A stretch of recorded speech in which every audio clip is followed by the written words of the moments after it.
সাম্প্রতিক পরিস্থিতিতে বাংলাদেশি রোগী দেখা বন্ধ করেছেন কলকাতার নামী গাইনোকোলজিস্ট ইন্দ্রনীল সাহা। সোশ্যাল মিডিয়ায় পোস্ট করে তিনি লিখেছেন, আগে দেশ পরে রোজগার। কলকাতার অন্য চিকিৎসকদেরও এই পথে হাঁটার আবেদন করেছেন চিকিৎসক ইন্দ্রনীল সাহা। ঢাকায় ভারতের জাতীয় পতাকার অবমাননার ছবি পোস্ট করে তিনি লিখেছেন, আপাতত চেম্বারে বাংলাদেশের রোগী দেখা বন্ধ রাখছেন। মানিকতলার এক নার্সিং হোমেও বাংলাদেশের রোগীদের চিকিৎসা এবং ভর্তি বন্ধ করেছে। কার্যত একই সুর শোনা গিয়েছে রাজ্যের বিরোধী দলনেতা শুভেন্দু অধিকারীর গলায়। তিনি বাংলাদেশি রোগীদের বয়কট করতে ডাক্তার সমাজের কাছে অনুরোধ করেছেন। জাতীয় পতাকার অবমাননার বিষয়টি তুলে ধরে শুধু ডাক্তার সমাজ নয়, ব্যবসায়ীদেরও এগিয়ে আসতে বলেছেন। হুঁশিয়ারি দিয়ে বলেছেন, এবার উত্তর দেওয়ার সময় এসেছে।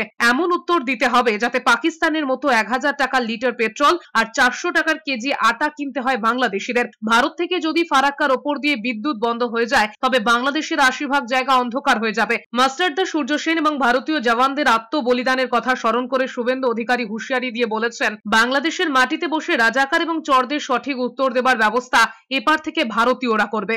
ডাক্তার সমাজ, ব্যবসায়ী, ভারতপ্রেমী নাগরিককে সম্পূর্ণভাবে বাংলাদেশিদের বয়কট করার জন্য অনুরোধ করব। ভারত প্রেমীদের বলতে চাই, রাষ্ট্রবাদীদের বলতে চাই, কড়া উত্তর দেওয়ার সময় এসেছে।